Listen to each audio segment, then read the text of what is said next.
Hello दोस्तों, मैं जयकांत सैनी स्वागत करता हूं आपके अपने चैनल भारत आईक्यू में। हम डिस्कस कर रहे हैं राजस्थान पत्रिका न्यूज़पेपर जयपुर एडिशन 6 अक्टूबर। तो बने रहिए इस वीडियो में मेरे साथ अंत तक। There is lot to know and lot to discuss. तो आइए शुरू करते हैं इसका वीडियो। पेज नंबर पर बात की जा रही है, बहुत ही इंपॉर्टेंट न्यूज़ है, इंटरनेशनल न्यूज़ है, नोबेल प्राइज से संबंधित न्यूज़ है ये। तो नोबेल प्राइज 2020 का मेडिसिन और फिजियोलॉजी में दिया गया है ये अभी। तो यहाँ पे ये नाम है 3 संयुक्त रूप से दिया गया है नोबेल प्राइज। तो ये दिया गया है अमेरिका के हार्वे जे ऑल्टर, चार्ल्स एम राइस और ब्रिटेन के हैं माइकल हॉटन। तो 3 लोगों को दिया गया है संयुक्त रूप से। तो आपको याद कर रखना है, इसमें नाम आपको पूरे याद नहीं रहेंगे, ये बड़े नाम है ये, और हम इनसे फेमिलियर नहीं होते हैं क्योंकि ये मतलब फॉरेन कंट्रीज़ के नाम हैं तो अलग थोड़े होते हैं। तो आपको याद रखना है ऑल्टर, इससे आप याद रखेंगे लास्ट नेम से, और ये रखना है राइस यहाँ पे, और ब्रिटेन के जो है माइकल हॉटन। तो आपको हॉटन याद रखना है क्योंकि कई बार क्या होता है जब आपसे ऑब्जेक्टिव टाइप प्रश्न पूछने को आता है ये प्रश्न, तो वहाँ पे जो आगे के नाम है इनको वो शॉर्ट में लिख देते हैं, जैसे कि जे लिखा हुआ है ये, लेकिन ये लास्ट का जो नाम है ये पूरा लिखते हैं वो लोग। तो आपको लास्ट का नाम पूरा पता होना चाहिए, ऑल्टर राइस हॉटन। तो इस प्रकार से पता होना चाहिए, नहीं कंट्रीज भी आपको पता होना चाहिए क्योंकि ये भी प्रश्न पूछने को आया था किस कंट्री से है ये, इंपॉर्टेंट चीज़ है ये। इसके अलावा क्यों मिला है, इन्होंने हेपेटाइटिस सी वायरस खोजा था, इसलिए इनको दिया गया है इस साल का नोबेल प्राइज मेडिसिन और फिजियोलॉजी के क्षेत्र में। तो दोनों एक ही हैं, ये दोनों ऑल्टरनेटिवली पूछे जा सकते हैं एग्जाम के अंदर कि मेडिसिन और फिजियोलॉजी, तो एक ही सेक्टर है पूरा का ये। तो आप मेरे को कमेंट बॉक्स में ये बताइए कि कितने सेक्टर्स में ये नोबेल प्राइज दिए जाते हैं, कितने क्षेत्रों में दिए जाते हैं, वो मेरे को आप बताइए कमेंट बॉक्स में। इसके अलावा ये स्टॉकहोम स्वीडन में दिए जा रहे हैं, ये जो प्राइज़ है अभी दिया गया है, जो अभी आगे और भी दिए जाएंगे, अभी देना स्टार्ट हो गया है इनको। तो मैं उसको न्यूज़ को कवर करता रहूँगा यहाँ पे। 1901 से प्रारंभ किया था नोबेल प्राइज़ को देना, ये इंपॉर्टेंट चीज़ है यहाँ पे। और 2020 में जो इनको प्राइज़ मनी मिलती है उसकी राशि भी बढ़ा दी गई है, तो ये इंपॉर्टेंट बन जाता है, इसीलिए तो एग्जाम में पूछा जा सकता है। ये सारे के सारे फैक्ट आप नोट कर लीजिएगा क्योंकि अब आपको इनको क्यूमुलेटिवली सबके सब इकट्ठे करने हैं, क्योंकि अभी और भी अवार्ड्स दिए जाएंगे तो आपको पता होना चाहिए इनके बारे में। आगे आने वाले एग्जाम्स में डेफिनेटली पूछे जाएंगे यहाँ से प्रश्न। पेज नंबर पर एक और प्रश्न है, ये बात की जा रही है कि आज यानी कि 6 अक्टूबर को पृथ्वी के नज़दीक आएगा मंगल ग्रह। मैं मंगल ग्रह पे न्यूज़ पहले कवर कर चुका हूँ, जो बताया गया था वैज्ञानिक के द्वारा। तो इसको आप देख सकते हो, इस प्रकार से दिखाया गया है। ये मंगल ग्रह है, लाल ग्रह के नाम से जाना जाता है। तो पृथ्वी के सबसे नज़दीक आ जाएगा। जब भी कोई ग्रह सूर्य के विपरीत आता है तो पृथ्वी के नज़दीक आ जाता है, मतलब कोई भी ग्रह है जो सूर्य के विपरीत आ जाता है तो वह पृथ्वी के नज़दीक आ जाता है। ये इसका एक बताया है इन्होंने लॉजिक। ये प्लेनेटरी सोसाइटी ऑफ इंडिया है, यहाँ पर न्यूज़ के अंदर इन्होंने ये बात बोली है प्लेनेटरी सोसाइटी ऑफ इंडिया ने कि आप इस मंगल ग्रह को, जो मंगल है पृथ्वी के नज़दीक आएगा 7 बजे करीब शाम को, तकरीबन आगे कुछ और दिनों तक आप देख सकते हैं। ये आपको दिख सकता है थोड़ा सा, अगर बाइनोकुलर और मतलब उन गैजेट्स का प्रयोग करके आप देखना चाहें तो आप इसको देख सकते हैं कि मंगल ग्रह पृथ्वी के नज़दीक आ चुका है। तो ये आपको दिख जाएगा वहाँ पे। देखते हैं आगे पेज नंबर 1 पे एक और न्यूज़ है, ये बात की जा रही है क्रोशिया के अंदर तूफान आया तो वहाँ पे ये विमान जो है वो पलट गया है। तो देख लेते हैं, क्रोशिया की राजधानी जगरेब है, यह है एक बाल्कन देश है। ये पता होना चाहिए बाल्कन कंट्री कौन कौन सी होती है, मैं आपको बता देता हूँ अभी मैप के थ्रू इसमें कि बाल्कन देश कौन कौन से हैं। तो आपको पता होना चाहिए इसकी राजधानी के बारे में, क्रोशिया की कौन सी है। अब मैं आपको दिखाता हूँ क्रोशिया का मैप। तो ये आप देख सकते हैं, क्रोशिया यूरोप की एक कंट्री है, यहाँ पे इसकी जगरेब कैपिटल हो गई है। स्लोवानिया देश यहाँ पे कंट्री इससे लग रहा है, इसकी बॉर्डर शेयर कर रहा है। बोस्निया हर्जेगोविना जो है वो भी इससे बाउंड्री शेयर करता है। और एड्रियाटिक सी आपको याद रखना है, ये क्रोशिया के यहाँ पे लगता है एड्रियाटिक सी। और ये इटली है यहाँ पे, तो इटली के ईस्ट में आ रहा है ये एड्रियाटिक सी, इसके बारे में आपको पता होना चाहिए। तो ये पूरा का पूरा यूरोप महाद्वीप है। अब मैं आपको बताता हूँ बाल्कन देश कौन से हैं।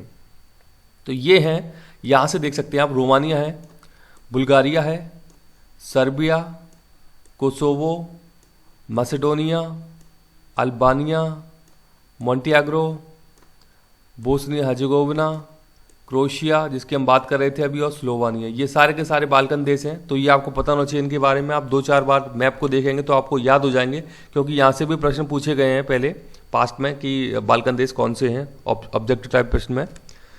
पेज नंबर पे बात की जा रही है, ये अभी जीएसटी काउंसिल की बैठक हुई है। तो सबसे पहला मेरा आपसे प्रश्न है कि जीएसटी काउंसिल संविधान के किस अनुच्छेद के तहत है, आप मुझे कमेंट बॉक्स में कमेंट करके बताइए। तो जीएसटी परिषद की अध्यक्षता कौन करती है, भारत के वित्त मंत्री जो कि निर्मला सीतारमण है इस वक्त मौजूदा समय में। 101 संविधान संशोधन करके जीएसटी बिल लाया गया था, और जीएसटी बिल का जो नंबर है वो 122 है।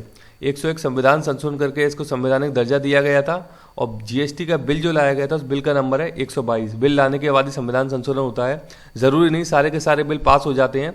तो ये 122 बिल लाए, उसके बाद संविधान संशोधन हुआ 101वां। तो ये आपको पता होना चाहिए, फैक्चुअल इन्फॉर्मेशन पूछी जा सकती है एग्जाम के अंदर। तो जीएसटी परिषद जो है संवैधानिक संस्था है, क्योंकि अनुच्छेद इसके लिए दिया गया है संविधान के अंदर। तो वो अनुच्छेद आप मेरे को बताइए। तो यहाँ पर इनकी बैठक हुई है, तो कुछ डिसीजंस लिए हैं इन्होंने यहाँ पे। तो मैं आपको कुछ और फैक्ट बता देता हूँ उससे संबंधित, जो कि इंपॉर्टेंट है, एग्जाम में पूछे जा सकते हैं। ये आप देख सकते हैं, जीएसटी काउंसिल की बैठक होती है, तो इसके हेड जो होते हैं वो चेयरमैन होते हैं। कौन? वित्त मंत्री होते हैं, सेंट्रल जो वित्त मंत्री होते हैं वो होते हैं।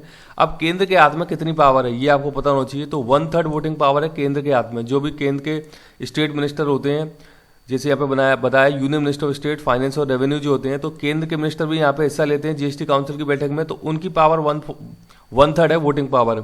सबसे ज़्यादा जो पावर दी गई है जीएसटी काउंसिल के अंदर, ये दी गई है स्टेट को, यानी स्टेट के जो फाइनेंस मिनिस्टर होते हैं या उनके द्वारा रिप्रेजेंट किया हुए जो भी पर्सन वहाँ पे आते हैं, 2/3 पावर दी गई है स्टेट को।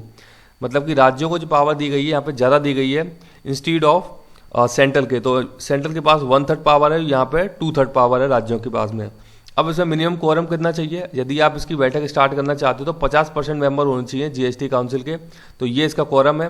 और कोई भी डिसीजन वहाँ पे पास होता है वो 3/4 मेंबर से पास होता है। जो भी डिसीजन वहाँ पास करना है, जो भी डिसीजन लिया गया है, उसको पास करने के लिए 3/4 लोगों की सहमति होनी चाहिए, उनका अप्रूवल होना चाहिए, तब जाके वो डिसीजन वहाँ पे पास होता है। तो ये सारे के सारे इंपॉर्टेंट फैक्ट हैं। तो जो फेडरलिज्म की बात चलती है, और ये उसका एक जीता जाता है एग्जाम्पल है कि जीएसटी काउंसिल के अंदर मतलब राज्यों को अच्छी खासी भूमिका दी गई है। आप देख सकते हैं 2/3 वोटिंग पावर दी गई है और केंद्र के पास केवल 1/3 है। तो ये आपको पता होना चाहिए सारे के सारे फैक्ट, कि आपको कोरम के बारे में पता होना चाहिए, कितनी वोटिंग पावर है सेंट्रल की, कितनी स्टेट की है, और डिसीजन कितने लोगों से वहाँ पे पारित होता है, कितनी मेजोरिटी चाहिए उसके लिए। देखते हैं आगे। ये मैंने एक पिक्चर लिया हुआ है, बड़ा ही सुंदर एक पिक्चर आया है यूएसए के अंदर का। यूएसए में न्यूयॉर्क का एक पिक्चर है। तो यहाँ पे एक इंडियन हेड पॉइंट है ये, तो वहाँ की ये पिक्चर है। तो अमेरिका के न्यूयॉर्क में कीन घाटी के पास में है एक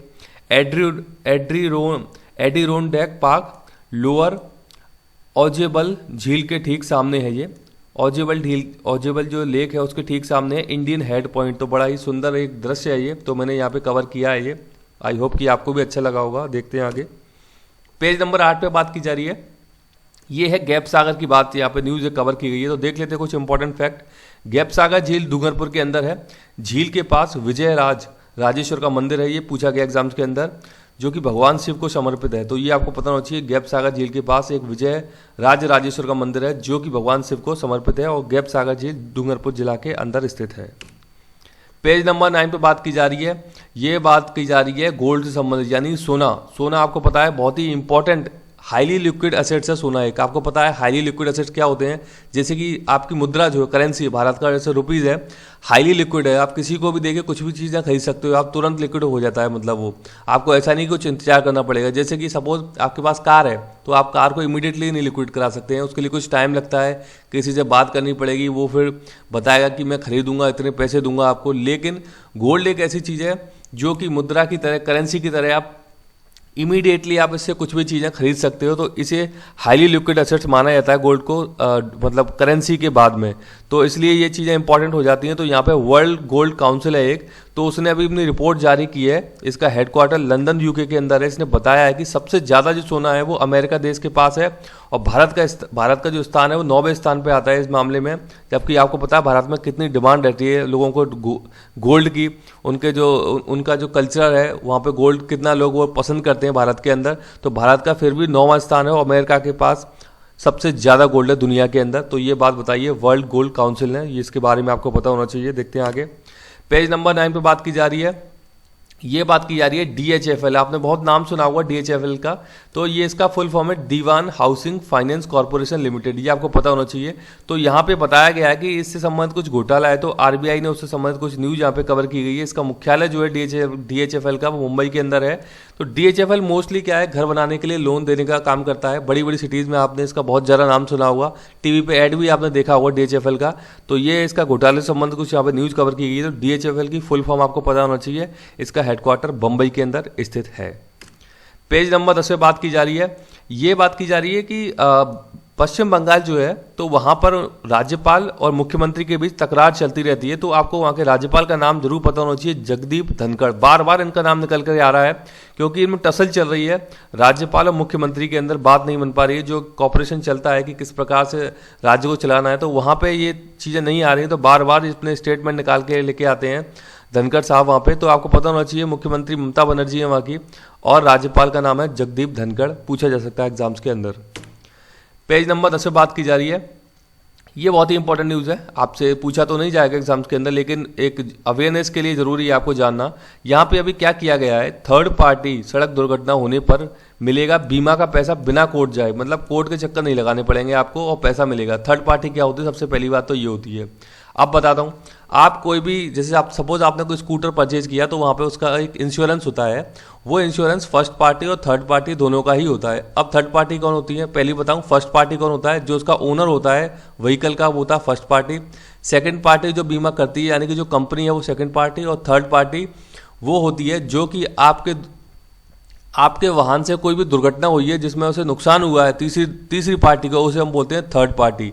तो आपने देखा होगा कई बार कुछ लोग क्या करते हैं, उनका जो व्हीकल है वो जब पुराना हो जाता है, उसे लगता है कि इसे कोई नहीं चोरी नहीं करेगा कोई इसे, तो वो क्या करता है कि उसका थर्ड पार्टी इंश्योरेंस करा देता है। उसका कारण क्या होता है, थर्ड पार्टी इंश्योरेंस होता है सस्ता।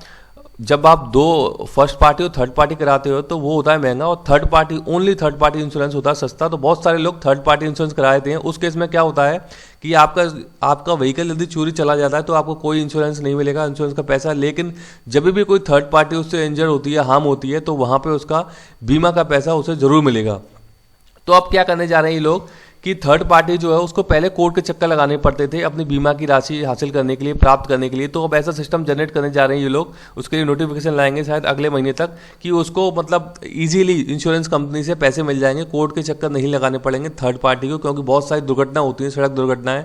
तो अभी 2020 में संशोधन बिल भी लेके आए थे, ट्रांसपोर्ट मंत्रालय लेके आया था, तो वहाँ से संबंधित एक ये न्यूज़ है। देखते हैं आगे, पेज नंबर 10 से बात की जा रही है। ये बात की जा रही है डिफेंस संबंधी न्यूज है हमारे यहाँ भारत के अंदर। Supersonic missile assisted release of torpedo, इसका नाम है स्मार्ट। तो ये यहाँ पे इसका सफल परीक्षण किया है। कहाँ से किया है, उड़ीसा के व्हीलर आइलैंड से सफल परीक्षण किया है। व्हीलर आइलैंड को अब्दुल कलाम आइलैंड के नाम से भी जाना जाता है। तो ये एक एंटी सबमरीन वारफेयर है जो डेवलप किया है ये, तो मतलब समुद्री क्षेत्र में इसे तैनात किया जाएगा। तो ये एक और उपलब्धि हासिल कर ली है भारत की रक्षा डिपार्टमेंट जो है भारत का, रक्षा विभाग जो है, तो वहाँ पे एक उपलब्धि हासिल की है। तो आपको पता होना चाहिए स्मार्ट के बारे में, supersonic missile assisted release of torpedo. अब मैं आपको दिखा देता हूँ, ये है आपका उड़ीसा राज्य और यहाँ पे स्थित है आपका व्हीलर आइलैंड जिसकी बात चल रही है, अब्दुल कलाम आइलैंड। यहाँ से आपको पास लग रहा है लेकिन ये काफ़ी दूर है। ये इसका पिक्चर है एक अब्दुल कलाम आइलैंड का, तो काफ़ी दूर है यहाँ से, ये इतना डिस्टेंस पड़ जाता है ये। तो ये अब्दुल कलाम आइलैंड है, ये आपको पता होना चाहिए उड़ीसा के इस वाले एरिया में, यानी कि बंगाल की खाड़ी में स्थित है अब्दुल कलाम आइलैंड। ये भी आपको पता होना चाहिए, उड़ीसा राज्य की टेरिटरी है ये। देखते हैं आगे, पेज नंबर 10 पे बात की जा रही है। ये न्यूज़ है इराक से संबंधित न्यूज़ है। तो यहाँ पे कुछ रॉकेट दागे गए हैं इराक के अंदर, बगदादी के रिहायशी इलाके में। तो हम देख लेते हैं, इराक की राजधानी बगदाद है, मुद्रा यहाँ की इराकी दीनार है, और टिग्रिस एवं यूफ्रेट्स नदी बहती हैं इराक के अंदर। आपको मैंने बताया था पहले भी कि मेसोपोटामी सभ्यता विकसित हुई थी। इराक जो देश है वहाँ पे मेसोपोटामी सभ्यता थी, उसके अलावा और भी देश हैं। कारण क्या था उसका, टिग्रिस और यूफ्रेट्स नदी। जो भी सभ्यता डेवलप हुई है, नदियों का किनारा आपको जरूर मिलेगा, ये आप कंसेप्ट याद रखिएगा। तो टिग्रिस और यूफ्रेट्स नदी इराक के अंदर बहती हैं और बहती थी पहले भी। तो यहाँ पे मेसोपोटामी सभ्यता विकसित हुई थी। तो हम देख लेते हैं इसका एक बार मैप। ये आप देख सकते हैं, ये है यहाँ पे इराक, इसकी कैपिटल है बगदाद। यहाँ पे इससे टच करता है बॉर्डर सीरिया का, ऊपर टर्की आ जाता है, यहाँ पर ईरान आ जाता है, यहाँ पे आ जाता है सऊदी अरेबिया, और ये है कुवैत। अब इराक आपको पता होना चाहिए कि लैंडलॉक कंट्री है या नहीं है। तो इराक लैंडलॉक कंट्री नहीं है। इसका जो 30 से तकरीबन 30-35 किलोमीटर का जो एरिया है, ये यहाँ पे पर्शियन गल्फ से टच करता है। तो आप नहीं बोल सकते कंप्लीटली जो इराक है वो लैंडलॉक कंट्री है। इराक लैंडलॉक कंट्री नहीं है, इसके पास सी कनेक्टेड एरिया है जहाँ से कि ये अपना ट्रेड कर सकता है इस वाले एरिया के थ्रू। ये आप देख सकते हैं हमारा भारत है। इंडिया के रेफरेंस में हम चलते हैं पाकिस्तान, ऊपर अफगानिस्तान, और फिर यहाँ पे ईरान, ईरान से इराक। इस प्रकार से आप यहाँ पे आ सकते हैं। ये इसका मैप है एक। तो आई होप इस मैप के थ्रू आपको चीज़ें समझ में आई होंगी। तो मुझे आशा है कि वीडियो आपको अच्छा लगा होगा। वीडियो अच्छा लगा है तो ज़्यादा से लाइक करें, शेयर करें, सब्सक्राइब करें, ताकि और भी लोग इस वीडियो का फ़ायदा उठा सकें। और ज़्यादा से ज़्यादा अपने फ्रेंड्स को वीडियो को शेयर करें। यदि आप कुछ सुझाव देना चाहते हैं तो कमेंट बॉक्स में भेज सकते हैं। इसी के साथ धन्यवाद।